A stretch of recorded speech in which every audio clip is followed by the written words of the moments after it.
इस बार वो जो डोमेस्टिक मैन्युफैक्चरिंग, घरेलू मैन्युफैक्चरिंग को प्रोत्साहन देने के लिए, स्टार्टअप्स को प्रोत्साहन देने के लिए किस तरह के अनाउंसमेंट्स वो एक्सपेक्ट कर रहे हैं, उनके सोर्सेस क्या बता रहे हैं उनको। Hello, good morning. Good morning.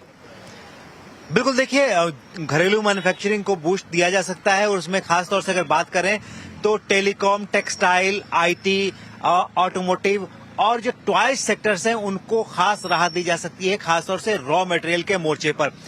करीब 100 आइटम्स के इंपोर्ट ड्यूटी में फेरबदल की जा सकती है और ये 3 कैटेगरी बनाई जा सकती है। उसमें raw material, semi finished goods, intermediates या फिनिश्ड गुड्स, 3 कैटेगरी बनाई जा सकती है। उसमें जो अलग अलग रेट्स हो सकते हैं, 0 to 2.5% for raw material, 2.5 to 5% आपको इंटरमीडिएट्स और जो 7.5% to 10% फिनिश गुड्स, ताकि हमारे डोमेस्टिक मैन्युफैक्चरिंग को इंपोर्ट के वजह से कोई असर न पड़े। तो ये रिकमेंडेशंस हैं और इस पर सरकार बहुत ही सीरियसली विचार कर रही है ताकि घरेलू मैन्युफैक्चरिंग को बूस्ट किया जा सके। इसके अलावा जो स्टार्टअप्स हैं मैन्युफैक्चरिंग से जुड़े हुए हैं उनको खास तवज्जो दी जा सकती है। अल्टरनेटिव इन्वेस्टमेंट फंड के जरिए उनको डेडिकेटेड फंडिंग का रास्ता खोला जा सकता है। एफडीआई के नियमों में ढील दी जा सकती है ताकि विदेशों से सीधे पैसा उनमें निवेश किया जा सके। इसके अलावा लैब, रिसर्च, डेवलपमेंट और इंक्यूबेटर्स अगर कोई कंपनी यहाँ इन मैन्युफैक्चरिंग यूनिट्स में या स्टार्टअप्स में खोलना चाहती है, उनके लिए फैसिलिटेट करना चाहती है, तो उनको अलग से इंसेंटिव दिया जा सकता है। तो ये तमाम चीजें मैन्युफैक्चरिंग के मोर्चे पर हो सकती है और खासतौर से यूएस स्पेसिफिक जो इंपोर्ट ड्यूटीज हैं वहां पर। लक्ष्मण ने कुछ ही देर पहले कहा भी था, बड़ी 10 बजे से पहले हमारी एक्सक्लूसिव की इस बार मैन्युफैक्चरिंग को बड़ा तूल देने की तैयारी ऑफलेट हो भी रहा है हर बजट में, और इस बार शायद और ज्यादा थ्रस्ट हो डोमेस्टिक मैन्युफैक्चरिंग की तरफ। दीवान साहब अभी भी कह रहे थे कि एग्री, रूरल, उस पर शायद तवज्जो इस बजट में खास तौर पे देखने को मिले। अगर वो एक सेक्टर चुनना चाहें तो वो होगा। निर्मला मैम ने फाइनेंस मिनिस्ट्री पहुंचती हुई, भाई ये लाइव विजुअल्स आपकी स्क्रीन पे, वहां दिल्ली से आते हुए फाइनेंस मिनिस्ट्री पहुंची है, यहां से निकलेंगी मेरे ख्याल से प्रेसिडेंट से मुलाकात करने जाएंगी, उसके बाद देश का बजट पेश करने के लिए वो पार्लियामेंट पहुंचेंगी। लेकिन असीम, यही रूरल जो थीम दीवान साहब कह रहे हैं सबसे इंटरेस्टिंग हो सकती है, जिसपे सबसे ज्यादा तवज्जो होगा। असीम से जान लेते हैं क्या कुछ अनाउंसमेंट्स एक्सपेक्टेड है। असीम, क्या पिक कर रहे हो आप? एग्री को वाकई बड़ा थ्रस्ट देने की तैयारी हो रही है क्या? देखिए, वित्त मंत्री निर्मला सीतारमण नॉर्थ ब्लॉक पहुंच चुकी हैं और थोड़ी देर के अंदर यहां से निकलेगी, फोटो अपॉर्चुनिटी करेंगी और राष्ट्रपति भवन के पास जाएंगी, राष्ट्रपति भवन जाएंगी और वहां पर एक जो औपचारिक मंजूरी है राष्ट्रपति से बजट पेश करने की लेंगी। और आपने पूछा मुझसे एग्रीकल्चर सेक्टर को लेकर के, तो काफी आपको यहाँ पर पुश आता हुआ एग्रीकल्चर सेक्टर के लिए दिखाई दे सकता है। खासतौर पर आपने देखा कि इकोनॉमिक सर्वे ने कहा गया कि 5% से लेकर के एग्रीकल्चर सेक्टर ग्रोथ कर रहा है, एक रीसाइलेंट ग्रोथ दिखा रहा है। और मोदी सरकार जब से आई है तब से लेकर के अब तक 26 ऐसे फैसले लिए गए हैं जो कि सीधे किसानों से जुड़े हुए हैं, एग्रीकल्चर सेक्टर से जुड़े हुए हैं। तो आगे चल करके अब बजट के अंदर भी वैसे ही हम बड़े फैसले आते हुए देख सकते हैं। क्रॉप डाइवर्सिफिकेशन के ऊपर फोकस देख सकते हैं हम, जो क्रॉप रीसाइलेंट क्रॉप थे उनके ऊपर एक फोकस सरकार का आते हुए वित्त मंत्री की तरफ से हम देख सकते हैं। दूसरी तरफ एक और बता दूं कि इलेक्ट्रॉनिक मैन्युफैक्चरिंग को लेकर के भी एक काफी बड़ी अनाउंसमेंट आपको देखने को मिल सकती है। जैसे कि मेरे अभी सहयोगी लक्ष्मण बता रहे थे कि बजट में मैन्युफैक्चरिंग को बढ़ाने को लेकर के एक बड़ा फोकस हो सकता है। तो इलेक्ट्रॉनिक मैन्युफैक्चरिंग सरकार एक बढ़ावा देना चाहती है, $500 बिलियन की इंडस्ट्री 2030 तक करने का सरकार का लक्ष्य है। तो आप एक PLI स्कीम इलेक्ट्रॉनिक कंपोनेंट के लिए आते हुए देख सकते हैं। इतना ही नहीं, जो काफी सारे कंपोनेंट्स हैं उनके ऊपर आप कस्टम ड्यूटी कम होती हुई भी देख सकते हैं, ताकि देश के अंदर इलेक्ट्रॉनिक इंडस्ट्री को बढ़ावा दिया जा सके। नहीं होगा मैन्युफैक्चरिंग। मेरे को तो लगता है इस बार AI के रिलेटेड भी कुछ एलोकेशंस आ रहे होंगे, जो हम थोड़ा सा ग्लोबली पिछड़ रहे हैं, तैयारी करनी है कैचअप करने की, बढ़िया तरीके से कैचअप प्ले करने की। खैर, दीपाली के पास चला जाए वापस दिल्ली और जाना जाए railways.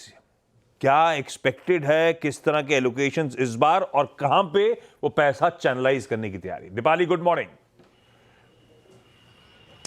Good morning Ashish ji. Railway को क्या मिल सकता है बजट में, इस बारे में मैं आपको जानकारी दूं। उससे पहले एक अपडेट मैं देती हूं कि अब से कुछ ही देर पहले जब वित्त राज्य मंत्री अपने निवास स्थान से वित्त मंत्रालय के लिए निकले थे, तो मीडिया से बात करते हुए जो उन्होंने फर्स्ट रिएक्शन दिया था वो प्रधानमंत्री नरेंद्र मोदी की ट्वीट से जुड़ा हुआ था। जब उनसे पूछा गया कि प्रधानमंत्री ने जिस तरह से अपने ट्वीट में कहा है कि गरीब और मध्यम वर्ग पर लक्ष्मी जी की कृपा हो, तो आप क्या कहते हैं? तो उन्होंने कहा कि जो प्रधानमंत्री ने ट्वीट किया है तो आप उसी से अंदाजा लगा लीजिए कि बजट इस बार का कैसा होगा।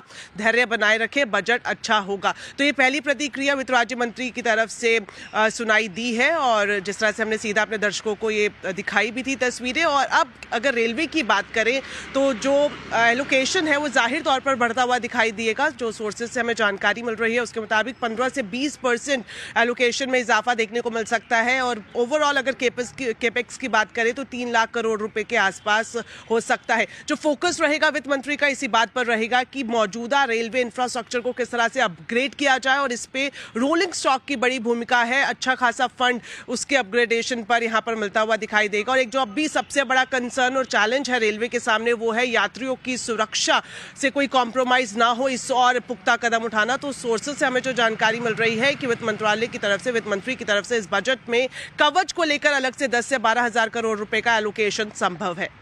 बिल्कुल। राहुल, रेलवेज बजट से पहले नॉर्मली काफ़ी एक्टिविटी देखते हैं हम। इस बार कुछ खास दिखा नहीं। डिफेंस एक और स्पेस है जहाँ पर पिछले साल बहुत लोगों ने बहुत पैसा बनाया, उसके बाद टॉप से हमने काफ़ी बड़ी करेक्शन देखी।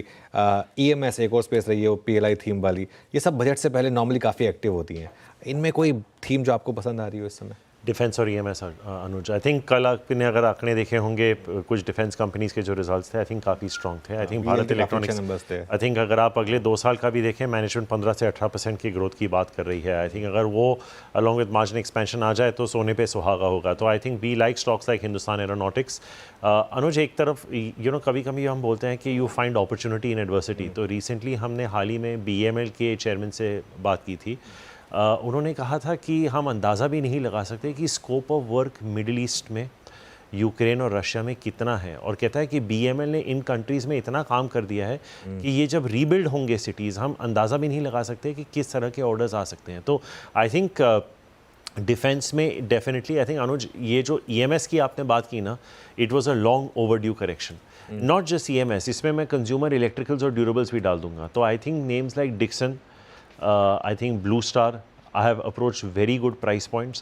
I think even we could even look at something like an Amber, Sirma. I think this entire space, Anuj, was trading करीबन I think 1.5 to 2 standard deviation above 5-year means. Earnings growth बहुत strong है। अगर आप Dixon को आज भी देख लें, जिस तरह के क्लाइंट एडिशंस की बात हो रही है, ये ऑलरेडी एक कंपनी है अनुज जो 35-40,000 करोड़ का रेवेन्यू कर रही है, जो मुझे लगता है कि अगले 3-4 साल में इसका रेवेन्यू ही डबल हो सकता है।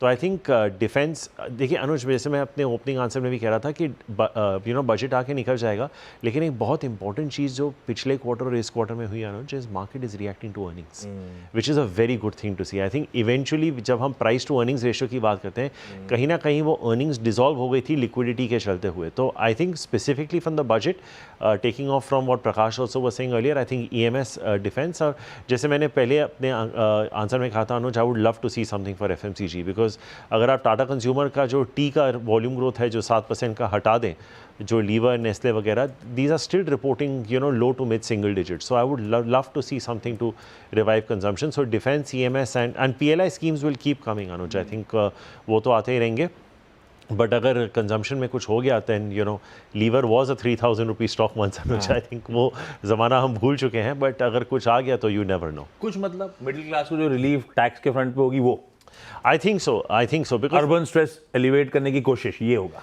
तो आई थिंक आशीष जी, एक ये भी बहुत इंपॉर्टेंट चीज़ होगी, क्योंकि लास्ट टाइम जब फाइनेंस मिनिस्टर ने जॉब क्रिएशन की बात की थी, उन्होंने एज अ सिटीजन मुझे सबसे इंपॉर्टेंट अनाउंसमेंट लास्ट बजट में क्या लगी थी कि she had promise internships to the youth in the top 100 companies of India, अगर आपको याद होगा। That I would love to see कि उस पर क्या हुआ है, because I think if you are going to generate that kind of employment. दूसरा ये है आशीष जी कि आपकी NHAI की डिप्लॉयमेंट पिछले 2 साल में कुछ हुई नहीं है, तो जॉब क्रिएशन इतना the bottom of the pyramid हुआ नहीं है। There has not been too much by way of construction of ports, जैसे अनुज रेलवेज की भी बात करे थे, इतना कुछ खास एडिशन हुआ नहीं है। वो जो वेलोसिटी ऑफ कंजम्पशन हम बात करते हैं ना, जैसे देखिए आपके अकाउंट में सैलरी आई, आपने क्या सोचा, ठीक है गाड़ी का इतना होगा, इसका इतना होगा, घर का इतना होगा, पेट्रोल खर्चे, वो आप प्लानिंग के हिसाब से। अगर आप रूरल में जाएंगे ना आशीष जी, यहाँ इस हाथ से पैसे आते हैं ना, उस हाथ से खर्च हो जाते हैं। जो डेली दिहाड़ी पे जो काम करते हैं, ठीक है ना, तो वो वेलोसिटी ऑफ कंजम्पशन बहुत हाई होती है, which is why it is very important for FMCG companies for rural consumption to come back in a material way. और अगर रूरल वन टाइम पे आ गया ना, जो it was at the back, तो आपके एफएमसीजी कंपनीज मेरे हिसाब से आपको 50% का रिटर्न तो यहाँ से आराम से दे देंगे, Britannia, Nestle, Lever, Tata consumer, but वो हो नहीं रहा। So I think it is a very important discussion to be had, and it can be had on another day as to how to convert this job creation into revenue generation. And that is something, because जब हम GDP की बात करते हैं, देखिए C plus I plus G plus X minus M, थोड़ी I don't know if we have time to but जो X और M की बात कर रहे हैं हम, अभी हम पता नहीं एक्सपोर्ट इंपोर्ट कैसे होगा ट्रम्प के आने के बाद, टैरिफ्स, तो आपके बचे C, I और G। उसमें C बहुत इंपॉर्टेंट है, I की तो हमने बात कर दी जो गवर्नमेंट एक्सपेंडिचर की है। Private capex is also taken a back seat. अगर आप CMI की आंकड़े देखें, private capex announcements are down 30%। तो I think to cut a long story short, defence, EMS, consumption would be my 3। Perfect. अब फटाफट रोहन के पास चलते हैं और एविएशन सेक्टर को क्या मिल सकता है इस पर बात करते हैं। रोहन, गुड मॉर्निंग, बताइए। Good morning. एक बहुत बड़ा फोकस आप एयरपोर्ट इंफ्रास्ट्रक्चर पे आप देख सकते हैं, खासतौर पे छोटे शहरों में उड़ान 2.0 की घोषणा होती है। ड्रोन और eVTOL जैसी टेक्नोलॉजी पे खास फोकस होगा। ड्रोन के लिए PLI स्कीम 2.0 की घोषणा हो सकती है और यहाँ पर फोकस कंपोनेंट पे ज्यादा होगा। एक स्पेशल पर्पस व्हीकल की घोषणा भी सरकार कर सकती है जो एयरक्राफ्ट मैन्युफैक्चरिंग के लिए खासतौर पर डेडिकेटेड होगी और एयरक्राफ्ट को एज एन इंफ्रास्ट्रक्चर ट्रीट किया जाए, इससे संबंधित कुछ घोषणा भी हम इस बार बजट में देख सकते हैं।